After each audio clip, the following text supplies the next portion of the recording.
This episode of the Ageless Traveler is brought to you by Ageless Tourism. If you're in any aspect of the tourism industry, visit agelesstourism.com and discover how you can better attract, serve, and retain the 60-plus tourist. Everybody's learning how. Come on a safari with me. Come on a safari with me. Well, hello, this is Adrienne Berg, and this is the Ageless Traveler. And yes, you do recognize that music. If you're thinking of safari, well, you're in the right place because today we are going on safari. We're going on safari with Margaret Federich, and she is the manager, the head honcho over at Baobab Game Ranch. It's in Namibia. And yes, that's a surprise to you, right? Because sometimes you don't think about safari and Namibia in the same breath. Why are we going there? Well, I'll tell you. I'm planning to spend a couple of months in Africa on a variety of safaris, and I didn't know how many choices we really have. And I want to bring to you the best of the best. But there's another reason, and that is, as you know, I've been on a campaign to create something called Ageless Tourism. Tourism that you can enjoy at any age with your family, with people of any age. And this is one of our first recognized and aware Ageless Tourism organizations. So, Margaret, we are so happy to have you with us. Thank you so much for inviting me. So this is wonderful. Now, first thing I do know is that the Baobab Game Ranch is a very traditional kind of safari. It's a safari we've read about in books and in novels, which is a little different than the 30, 40 people getting on a Jeep and hoping they'll see an animal. So tell us a little bit about your family background, because this has been in your blood for a very long time. Yes, I was born in Namibia. I grew up in South Africa, did my nursing training there, and I came back home to Namibia and married a farmer. We farmed cattle for about 20 years, and then we changed to game ranching. And we are now got different animals on the ranch to be sustainable and to be able to give each animal the right to live a good life, to prevent them from dying hopelessly. Yeah, we're about 150 k's from the Etosha Pans, between Rundu and the Etosha Pans. We have 2 children, which are both grown. So we're sort of living our dream. Let's talk about your kind of safari, this traditional safari from a game reserve. Start in the morning. We wake up in the morning. What time do we get up and where do we go? It all depends what type of safari you want to do. If we're on the game farm, we do game drives, which usually are in the mornings. We eat at 7 o'clock in the morning, which is about near to midnight in the place we're staying at the moment. So Then we're out on the truck and we do some game spotting. We do both safaris. We do photo safari and hunting safari. Both are done here, but they are very different in kind, and we do not take the photo safari people as well as the hunting people at the same time unless the hunters are photographers. 2 kinds of safari choices, actually 3, because birding is another very, very big one. Birding is extremely big. The best place for birding is in the north, in the Caprivi, the Chobe area, where you've got the 4 rivers. The most popular or the most known river is the Zambezi, which goes into the Victoria Falls. Then you go through Botswana, the northern Namibia, come through to the Etosha Pans. If it's rainy season, you've got a multitude of birds here at our place too. Then you've got the flamingos and the pelicans down at Swakopmund, which is at the coast, a little town between the desert and the sea, which is beautiful. Yeah, that's the most birding areas you have where you see the most birds. Then you have birding areas more in the dry regions where you get more seldom birds that you can photograph.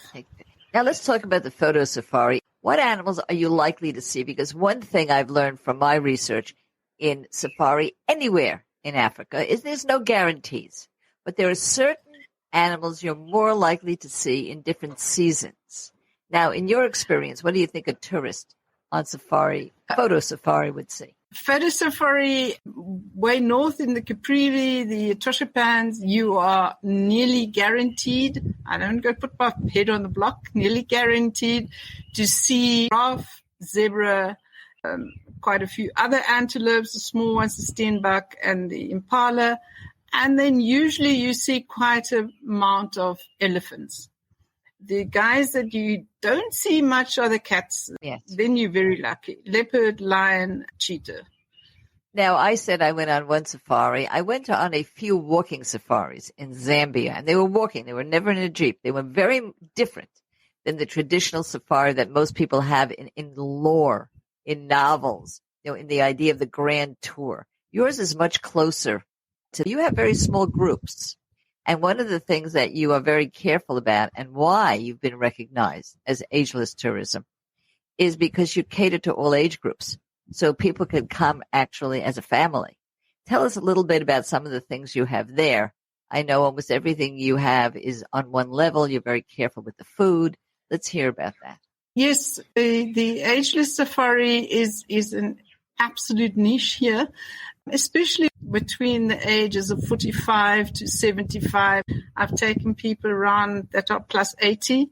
Sometimes people say, oh, it's too hot, it's too bumpy, you'll break your back on a Jeep. But these are the things that because you have such small groups, you're really able to cater to and see the difference between individuals. And you don't look at us as if we're disabled just because we can't go 50 miles. We need more hydration. So that's what we mean by ageless tourism. You're going to be cared for in the right kind of way. Now we're going to take a little bit of a break. When we come back, we're going to talk about something that's rarely discussed when it comes to safari, and that's food. That is food. We're always talking about what are we going to see? Well, what are we going to eat? We'll be back in just a moment.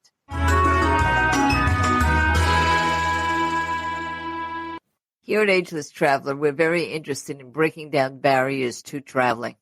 And one of the things that you told us is that if you are a caregiver, you find it very difficult to get away for respite care yourself and very difficult to navigate those airports, cruise ships, and any kind of tourism with the person that you love. Well, we fixed that for you. We have a free ebook, The Caregivers Travel Guide. It might be the first in history, and it is absolutely free. Please go to caregiverstravelguide.com and get your free download of this remarkable book. You can travel without your care recipient with peace of mind, travel with your care recipient stress-free. You will learn exactly what you need to do to navigate the tough spots, everything from hydration for both of you to the way you should be packing. And of course, your legal rights, your insurance needs, and all the questions answered that you had nobody to ask. And that is the Caregivers Travel Guide. You'll find it free of charge to everyone. Caregiverstravelguide.com.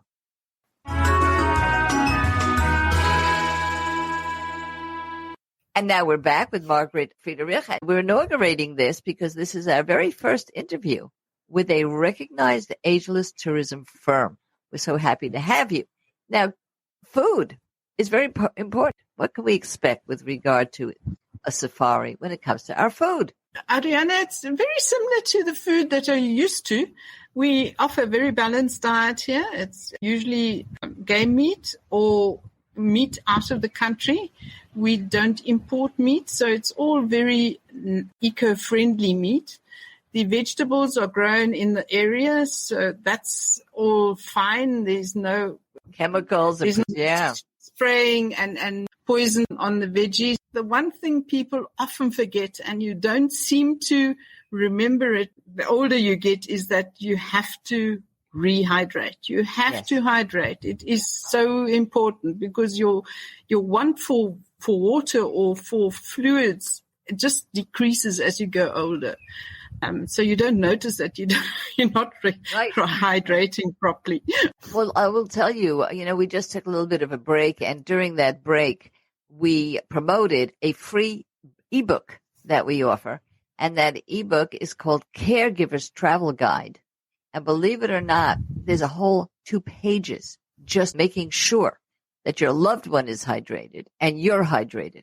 That's one of the most important things for people who are caregivers traveling with a loved one or for themselves. So we have to remember that. Hydrate, hydrate.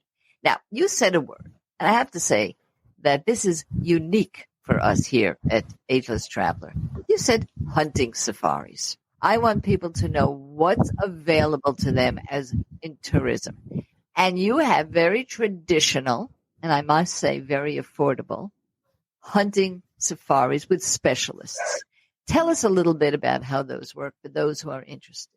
Hunting safaris, we only take small groups at a time. We don't like to take different groups at the same time. So if one guy comes along or one client comes along and says, listen, we are 4 people. Are you able to accommodate us? That's fine. Nobody else comes. It's blocked. So then it starts off in the morning early. They go out and they first do the gun precisions. Then they go out on a walk and stalk. We do not hunt from the car. We hunt from heights or we walk and stalk. So in other words, you spot an animal and you walk until you can see it properly with a guide who is qualified. And he will then tell you, right, that or that animal you may take down. He only spots the animals that are ripe enough to be taken down. We don't shoot any other young animals or animals that are pregnant or with calf. It's all the older guys that have to make way in any case for the younger guys to come in. I'm expecting, Margaret, I'm expecting a lot of, oh my goodness, you're telling us to kill animals. I'm telling you, because I know we're on the air, everybody can hear us. So I make the following statement. Number one, I wouldn't go. I'm not a hunter. I've owned a piece of property that for a couple of seasons, I allowed people to hunt because that's what they did in New Jersey at that time, believe it or not, New Jersey. And I stopped. So that's me. I haven't eaten meat in 25 years, but I did have the pleasure of going to what is you would call Lapland, but it's Summitland. And there I met nomads who are hunters. They're very respectful of the animals. It's part of their life and part of their culture. And I got a different view of what hunting could be and hunting could mean when it's respectful and sustainable. It is all done very respectfully, and we are very, very careful, and all animals are used. What we can't use in the kitchen, we put out for the vultures, and the vultures then have their restaurant, and they are usually joined by the jackal or sometimes a hyena or other of the animals that roam around here. So there's no waste whatsoever. Please remember as follows. If this is something you've always wanted to do, you didn't know that it existed, well, it does exist. There are respectful, sustainable hunting safaris. Baobab Game Ranch is one of the leaders in this area. For those of you who are saying, how could she possibly, please read a book called The Omnivore's Dilemma. It's a really important book, and it's a book that deals with what should we eat, not necessarily whether we kill it or not. But I have to tell you that the person who wrote it, it's a very famous book, by the way, Omnivore's Dilemma, you may have read it, did hunt to see for himself what it felt like, what it was like. It's a fascinating read. So here we have Baobab Game Ranch, who can both do the traditional photo safaris in a traditional way, where you're staying on a game ranch, can also do birding safaris, which is very unusual, particularly for those of you who have already been on game-style safaris. You might be very interested in that. And the rare case where sustainable and respectful hunting safaris can take place. All right, now, we're going to take a little bit of a break. We come back, I'm going to ask the next question, very important question, which is, what about the culture around Namibia? A lot of people like to go, I'm one of them, so that they can meet new people, see different cultures. We will be back in just a moment. One of our greatest fears when we go on vacation is that we will have an accident or a health challenge. Nobody will know what we need, what our medications, what our information is, and who can make decisions for us. Well, don't worry about that anymore, because we have Motivity Care. You'll find out all about it if you go to agelesstraveler.com and take a look at our products and services page, Motivity Care.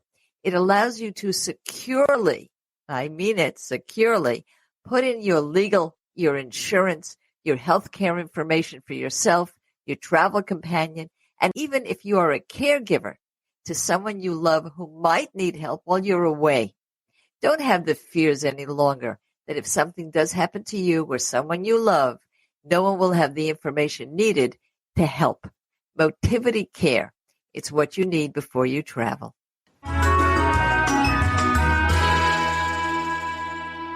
We are here today with Margaret Federich. She is speaking to us from Namibia, Baobab Game Ranch, the very first game ranch that has been designated in all the world of tourism as recognized Ageless Tourism organization. So, Margaret, let's talk about the culture of the people. We generally are very fascinated by African music and dance, culture, costume. But Namibia is not one of the countries that we often know a great deal about. Tell us a little bit about that culture and what we might experience as part of a visit, maybe as an extension of our safari. That's quite an interesting topic there, Adriana. We have 11 different ethnic groups in this country. And amongst the main ethnic groups, there are subgroups as well. We're not as vibrant or as colorful as many of the African cultures are in the traditional costumes. We have the well-known himbas, which are the ladies that are 3/4 naked. They live in Kaokaland. Then we have the San. I thought they were all in L.A. I thought the ladies were, yeah, because I see them every day. That's a good one, that one. Honestly, I don't have to go to Namibia for that. I can go to my pool. So, yeah, that's a good one there. Yeah, I do agree somewhere.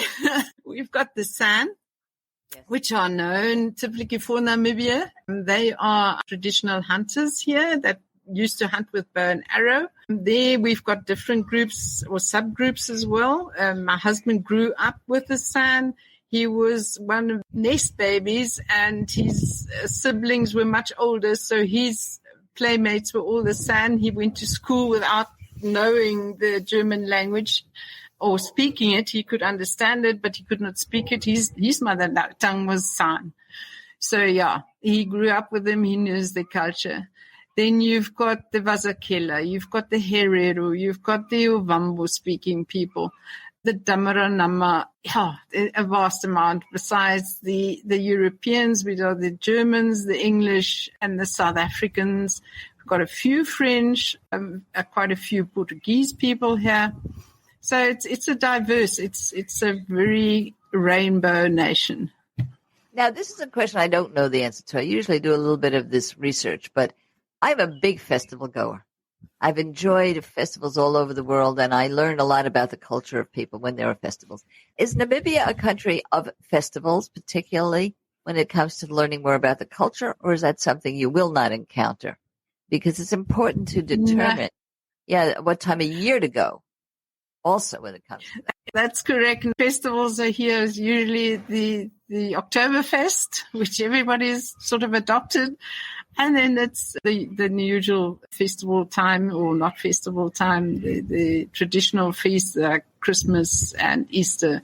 So if you are going on a photo safari and you would say to somebody who's planning it with you, the best time of year to select to go on photo safari, what would you tell? I would say April, May, June, July, August, September, October, mid of October, it starts getting very hot. It is really hot. We talk about Celsius here. So from October, November, we go up from 40 to 45 degrees during the day, and it doesn't cool much at night. So it is swelteringly hot. You see a lot of animals because they have to come to the water, and there's not much shrub around, so they haven't got much cover. So it's ideal for spotting. For birding, it's better April, May, June, because then it's green and most of the birds are around. You can spot them easier then. Where you always see animals is in the Caprivi, which is north of us. It's about 250, 300 k's from us. You have a lot of animals there, elephants and all the other hippos, crocodiles and things are in the Caprivi. The Etosha Pans are more the antelopes and mostly big cats plus elephants. It's 107 degrees where I am right now. So you can't scare me. And I'm a long distance walker, and in order to stay so, you've got to walk about 4 or 5 miles, which is a small amount. That's not long distance every day. That's part of your training, let's say, to stay the ability to walk that long. So I go up to 105 degrees. I could do 4 or 5 miles at 105. After 105, it's tough for me. So you don't scare me, but for most people, it's not ideal. And we talked about hydration. So let's finish up here with this question. It is the biggest question, believe it or not. It's going to be an easy one for you to answer. Biggest question I have on safari. If you are going for safari, that's what you want to do, and it's your first time, how many days would you allocate? I would not book less than 10 days. That's excluding your arrival and departure. It's not worth it, not for this vast country. So we might say a 2-week trip is what we're really speaking about here. Am I right? That's optimal. I'm going to take a little bit of a break and talk actually about our trips together and how people can join us at Ageless Traveler to see each other, meet each other, travel with each other. We come back. I want to talk about that a little bit, which is what would you recommend people do when they decide to go on safari before the trip? Don't you guys go anywhere. Do you have a question about travel? Or would you like to travel with us in 2026 to Japan?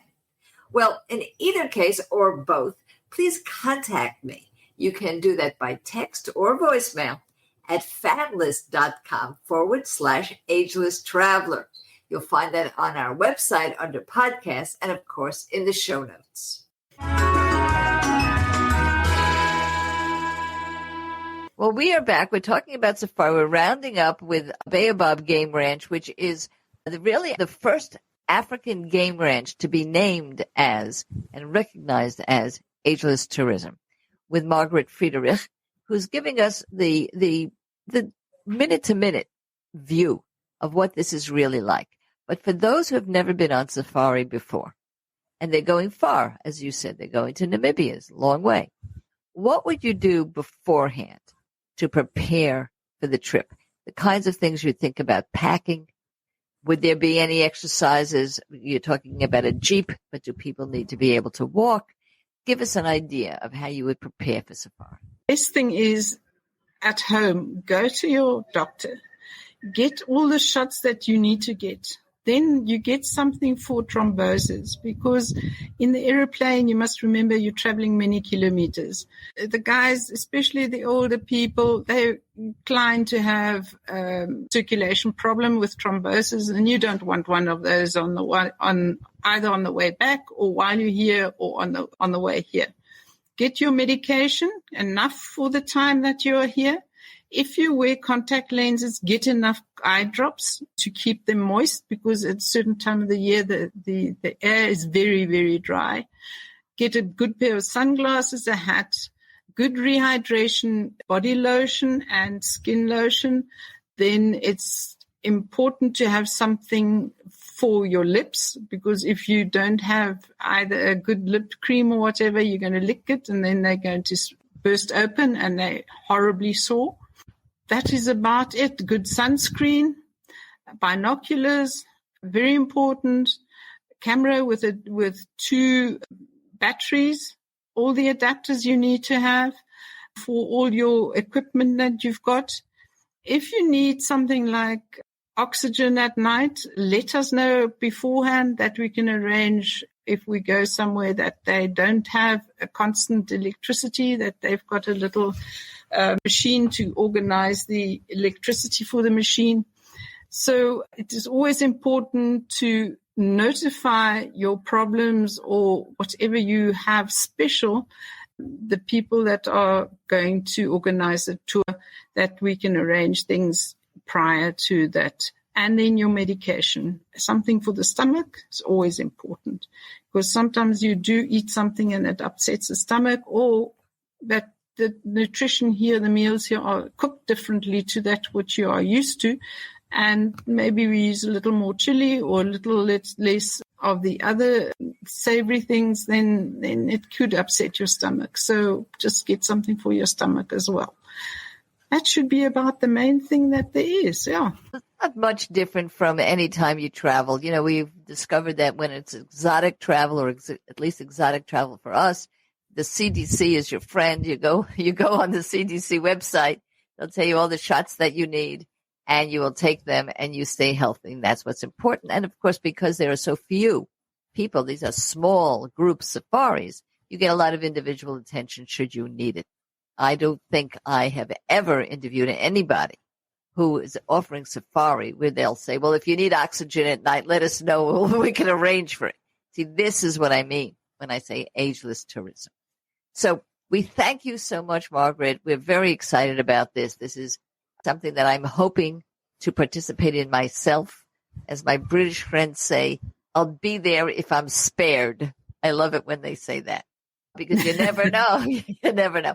But we will have a wonderful article with a lot of pictures and whet everybody's appetite to go on a wonderful safari with you of the type that they choose. And as you can see, if you already are a veteran safari goer, the birding safari would be unique, something really different for you. So thank you so much. And I hope the storm just passes you by. I know that it's a little rocky over there right now. Thank you so much. It's been a pleasure talking to you, and hope we'll meet each other somewhere along the line soon. Yes, and for everybody else, remember, please go to agelesstraveler.com. There you will be able to join our salon and travel together. Please take a look at Caregivers Travel Guide, caregiverstravelguide.com. If you're a caregiver and you haven't been traveling because of that, or you need to travel with a loved one. And for those of you who love to travel, but you wish it was cheaper, take a look at a free ebook. You can download that at luxurytravelforless.info. Luxurytravelforless.info. Look at our YouTube channels, and of course, like us on Apple and Spotify. So, kids, never stop traveling.